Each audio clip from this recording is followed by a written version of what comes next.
ప్రభునందు ప్రియమైన దేవుని బిడ్డారా, ప్రభువైన యేసు నామమున మీకు శుభములు. జీవగల దేవుని కృపావర్షం మీపై సమృద్ధిగా కురియునుగాక. ఈ దినం అనగా ఏప్రిల్ నెల 17వ తారీఖు 2026 శుక్రవారం హోలీ ట్రింటీ చర్చ్ మినిస్ట్రీస్ వారు అందించు అనుదినమన్న ఈ దిన మన ధ్యానాంశం నువ్వు ప్రార్థించావు కాబట్టి దేవుని వాక్యం చదువుకుందాం అండి. సామెతల గ్రంథం 15వ అధ్యాయం 8వ వచనం.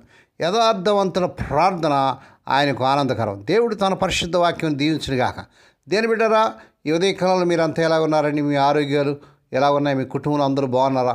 మీకు ఏదైనా ప్రార్థన అవసరమైనట్లయితే మాకు తెలియజేయండి. మీకోసం మేము భారంతో ప్రార్థన చేయగలం.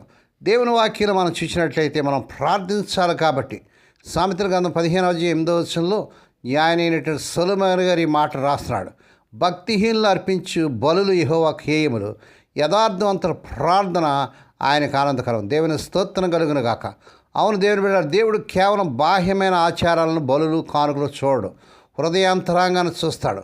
పాపపు జీవితం జీవిస్తూ దేవునికి బలు అర్పించడం ఆయనకు అసహ్యకరమైనటువంటి హేయమైన విషయం.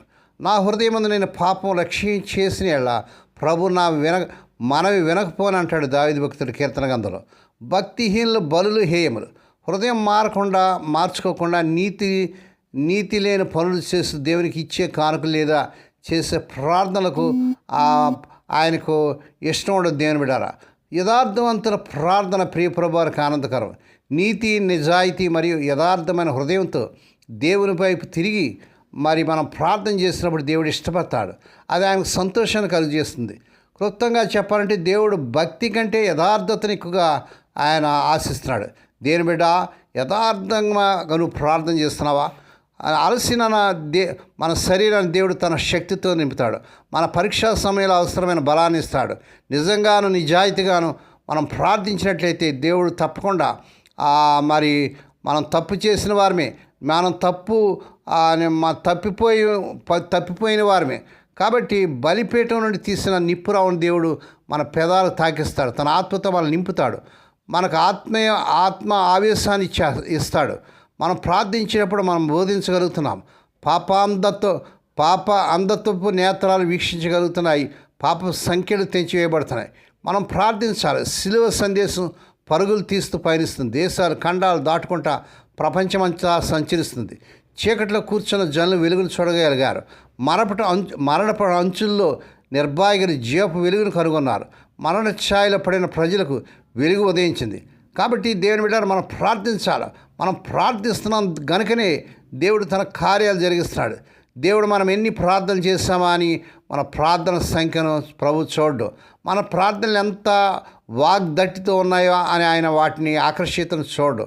మన ప్రార్థన ఎంత సుదీర్ఘంగా ఉన్నాయని ఆయన వాటిని నిడివిని చూడు. మనం ఎంత శ్రాయంగా ప్రార్థిస్తున్నామా అని ఆయన స్వరమాధురితను చూడు. మన ప్రార్థనలోని తార్కిక శక్తిని కానీ, వాదనా పటిమని కానీ, వాక్చరిత్ర్యాన్ని కానీ ఆయన ప్రియప్రభు చూడు. మన ప్రార్థనలు ఎంత తీక్షణంగా ఉన్నాయని మాత్రమే ఆయన చూస్తాడు.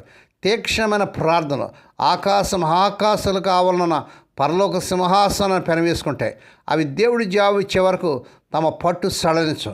దేవుని స్తోత్రం కలుగును గాక. నువ్వు ఎవరైనా సరే దేవుని బిడ్డ ఒక వ్యక్తిని ఎక్కువగా ప్రేమిస్తున్నట్లయితే ఆ వ్యక్తి కోసం పట్టుదల ప్రార్థిస్తావు. నైరాశ్యపు వల్ల చిక్కున్న నిరాశలు, నిర్భాగ్యుల కోసం నువ్వు ఇవ్వగలిగేది కేవలం ప్రార్థనే. ఆ వల్లో నుండి వాళ్ళని విడిపించగలిగేది దేని బిడ్డ నీ ప్రార్థనే. అనుదినం మోకాళ్ళపై గడుపు దేని బిడ్డ. అనుక్షణం ప్రార్థనలో గడుపు. ఎడతెక్క ప్రార్థనలో గడుపు. ఇతరుల కోసం ప్రార్థన చేయ దేని బిడ్డ. మీకోసం కాదు, ఇతరుల కోసం ప్రార్థించడంలోనే ఉంది ఆనందం. మన కోసం మనం చేసే ప్రార్థన కంటే ఇతరుల కోసం మనం చేసే ప్రార్థనలో ప్రియ ప్రభువు ఎంతగానో ఆనందిస్తాడు.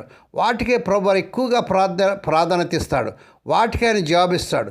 నువ్వు ఇతరుల కోసం, ప్రత్యేకించి నీ శత్రువు కోసం ప్రార్థించినప్పుడు దేవుని బిడ్డ నీలోని శరీర స్వభావాలన్నీ పారిపోతాయి. నీలోని అసూయ, ద్వేషం, పగ, ఈర్ష్య, కక్ష, కోపం, కలహబుద్ధి, ప్రతీకార వాంఛ లాంటివన్నీ పటాపంచలు అయిపోతాయి. దేవుని స్తోత్రం. నీ హృదయం పరలోక ప్రశాంతత నిండిపోతుంది. కనుక దేవుని బిడ్డ ప్రార్థించు, మోకరించు. ఈ ప్రార్థన యథార్థంగా, నమ్మకంగా ప్రభు సన్నిధిలో మనం ప్రార్థన చేసినప్పుడు దేవుడు తప్పక మన ప్రార్థన ఆలకించి మన ప్రార్థన ద్వారా దేవుడు ఎన్నో అద్భుతాలు చేస్తాడు. దేవుడి మాటలు దీవించను గాక. ప్రార్థన చేసుకుందామండి. పరిశుద్ధుడైన మా తండ్రి, నీ పరిశుద్ధ నామమునకు వందనాలు స్తోత్రాలు చెల్లించుకున్నాం నాయన. స్వదేశ విదేశాల నుండి ఈ వర్తమానం వింటే అనేక షేర్ చేస్తూ, లైక్ చేస్తూ, సబ్స్క్రైబ్ చేస్తున్న మా ప్రియులందరూ దీవించండి. మా తండ్రి దినం, పుట్టినదినాలు, వాహ దినాలు, శుభదినాలు జరుపుకునే బిడ్డలు కూడా బహుగా దీవించి మరొక సంవత్సరమైన దాయకట్టైన బిడ్డలకు ధర్మ చేసి వారి పట్ల నూతన కార్యం జరిగించుకున్నాను. రోగి లేని బిడ్డలపై ప్రత్యేక చూపించినాను. ఇప్పుడే కలవరి శిరవ రక్త ప్రవాహాన్ని శిరస్సు మొదలుకొని పాదంలో ప్రసంపజేస్తున్నాం తండ్రి. ఎవరైతే నాయన సీరియస్ కండిషన్లో ఐసీన్నారో మీరే కనికరించండి. మీ పొందిన గాయం చేతిని బిడ్డలకు స్వస్థపరచండి నాయన. హోలీ ట్వంటీ చర్చ్ మినిస్ట్రీస్ ద్వారా జరుగుతున్న పరిచయం అంతటిపై నీ దీవెనించండి. నీ బిడ్డలకు ప్రతి అవసరం తీర్చండి నాయన. స్వదేశ విదేశాలు ఉద్యోగాలు లేక, వీసాలు రాక, మరి వివాహాలు కాక, మరి ఎన్నో సమస్యలు ఎదుర్కొన్న బిడ్డల కోసం ప్రార్థన చేస్తాం తండ్రి. వివాహం కానీ ఎవరి బిడ్డలకి ఈ నెలలో వివాహం జరుగును గాక. ఆయన ఉద్యోగాలు లేని బిడ్డలకి నెలలో అద్భుతం జరిగి వారు అర్హత మించిన ఉద్యోగాలు వచ్చును గాక. ప్రతి విధంగా అడ్డులు ఆటకాలు తొలగించబడి వీసాలు వచ్చును గాక. మా దేశాన్ని, మా దేశ ప్రజలు, ప్రపంచ దేశాన్ని మా నాయకులను దీవించి రక్షించుకోండి. ఈ దినమంతట్లో నాయన ఉదయం బయలుదేరి సాయంకాలం బిడ్డలు నీ గృహం బిడ్డలు గృహాన్ని చేరు పర్యంతం కాపాడని దూతలు కావనించమని మహిమ నీకే, ఘనత నీకే చేర్చుకుంటూ యేసే పరిశుద్ధ నామన స్తుతించి గణపరిచి వేడుకొని ప్రార్థిస్తున్నాం తండ్రి.